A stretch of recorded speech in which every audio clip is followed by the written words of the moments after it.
Hello everyone, Wolfrunner25 here, back with another Warframe video, and today I'm going to show you my Ember build since she got her most recent rework, which I absolutely adore. I cannot get enough of the new Ember rework because everything synergizes well.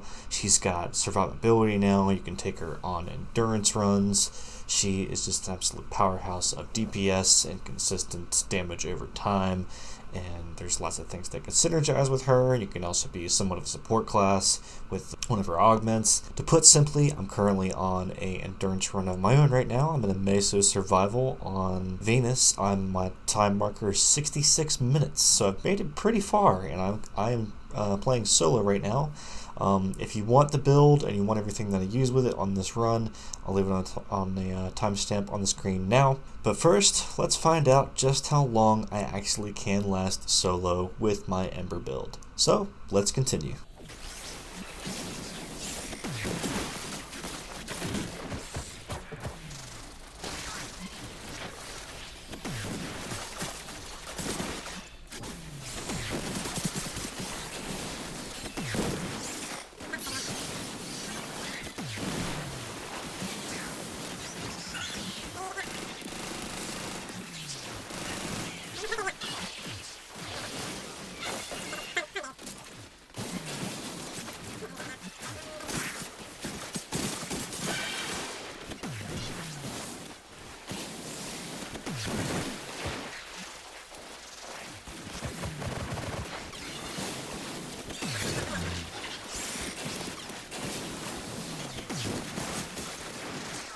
This is the only bad part about Ember is if you try to take a Kavad or a pet with you and use the link mods because she doesn't have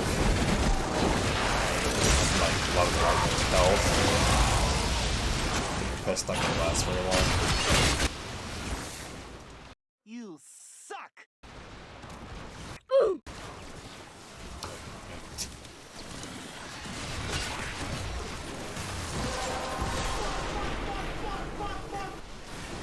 Eat my short dick!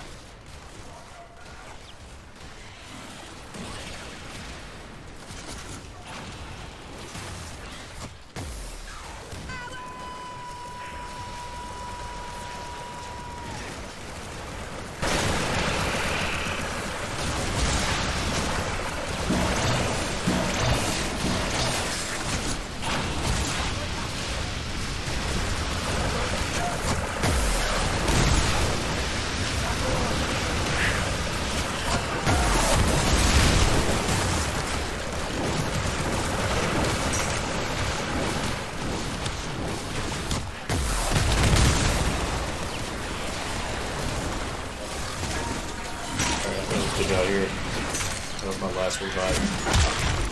Alright, so I managed to make it for almost an hour and a half. 1 hour, 29 minutes, and 13 seconds. I really wish I could have got that final relic in, but that's okay. But let's go see the build, shall we?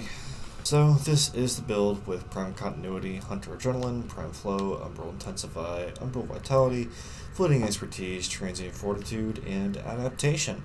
Now, I will go ahead and say you may not necessarily need the primed versions of these two mods, the Prime Flow and Prime Continuity, but you will most definitely need the Umbral mods, Umbral Vitality, Umbral Intensify, for the purpose of the set bonus, which is more health and more power strength. This aura can be interchanged between this, Rifle Amp, Pistol Amp, and Steel Charge. So depending on like what kind of playstyle you like, if you like pistols, primaries, or melee, you can always interchange that out for a little bit of extra damage. I was using Arcane Guardian in this video, and I use Arcane Guardian in all my videos pretty much just about along with Adaptation because it allows... Ortis, please shut up. You're pissing me off. Because it allows you to survive a little bit longer because it gives you 600 plus armor when you get hit on damage, 20% chance for 600 armor for 20 seconds, plus Arcane Revive. Arcane Velocity, like I said, depending on what you want to go for. Acceleration is for your primary, Velocity is for your secondary, and there is Fury or Strike if you want to like be a little bit faster. But that's if you're an avid Eidolon Hunter, which I try to be, but Guardian, The velocity isn't exactly necessary. The Guardian is, most definitely, because it gives you that 600 armor is just, it's a lot. It's a lot of extra survivability. Stacked on top of the adaptation, it gives you a lot of extra capability to survive a little bit longer. Now, in all retrospect, maybe you could swap this out for quick thinking, because you're going to be getting hit with Hunter Adrenaline, and then you could use that energy to survive with quick thinking, but that's always up to you to experiment around with. Now, for the other builds, this is my Arbitration Res build, and the reason I have no power strength on it is for when Ember's power strength is at 300%, so you don't really need that. Range is to help extend the fire flare around the enemies when they're on fire. I actually need to retweak this build just a little bit. I'm going to say that this build probably isn't the best for arbitrations. Like, I probably really do need to swap a few things around on this, but it's meant to be survivability based, kind of. I use that lightly. There's probably a better build for arbitrations for when she's got, 300% power strength, but anyway, kind of irrelevant if you're not doing arbitrations. But for my third build, it's literally just about the same thing, but with an augment and the regular vitality.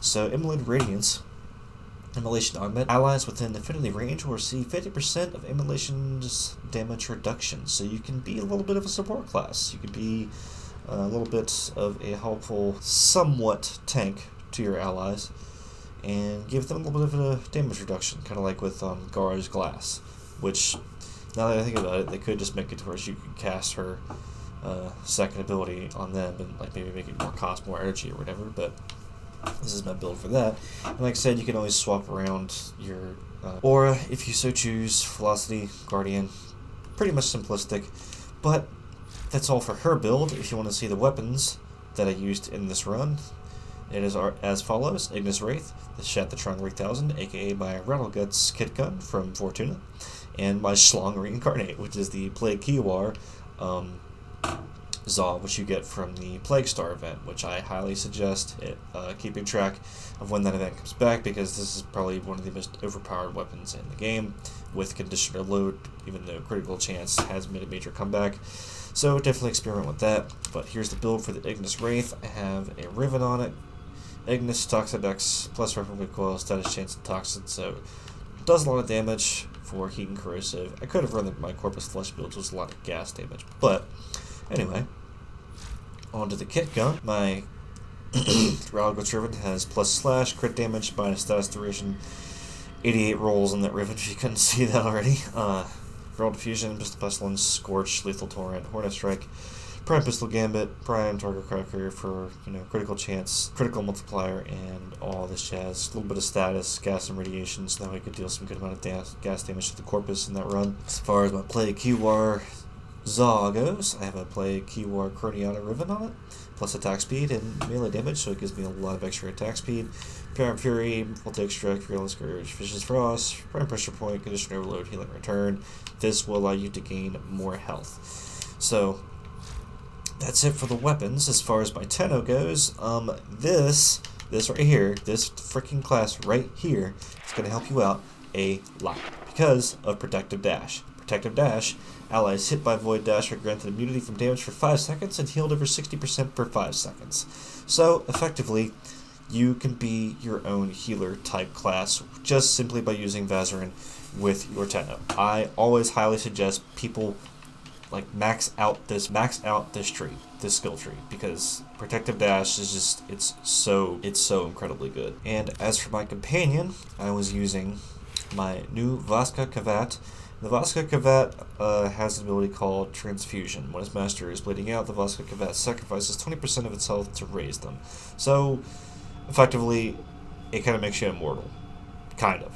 You're still going to go down here and there, because if your Kavat isn't receiving enough damage reduction, it's going to go down a lot, therefore it cannot get you up. I do not know if that Immolation Augment allows it to affect your Kavat. If it does, you could possibly use that build more often than not than when you're running solo. Draining Bite, Vaska Kavat's Bite deals 400 damage and restores 10% of health to itself. That's kind of useless, but the prime variants of these mods are not really necessary. This is just what I ran with. And again, I know you guys are just mainly here for the Ember build, but one last thing before I go, and that is Spectres. I have an Octavia Spectre that I use in just about every single endurance run, defense, survival, excavation, all that, because Octavia gives a lot of buffs, and with Archoplasmor, it'll confuse the enemies, make them fight each other, and I also have the Redeemer on her for the secondary.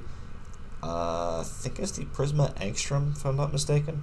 So, and the Ancient Healer Spectre also helps reduce damage income. Not to mention, you can throw out these other Spectres to act as bullet sponges for you because they draw enemy fire. They will survive for a little bit longer.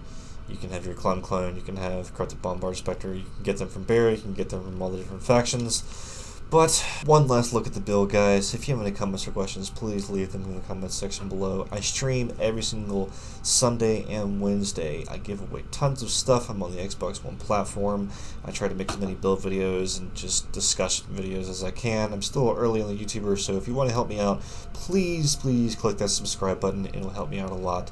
Hopefully make me relevant in the Warframe community one day, as I've put a lot of time and effort into making this channel so far, making the Twitch channel, and working on these builds, and I've been playing Warframe for over 2,000 hours. So, again, thank you guys so much for watching, and remember everybody, strive proudly, and howl loudly. Good night, everybody.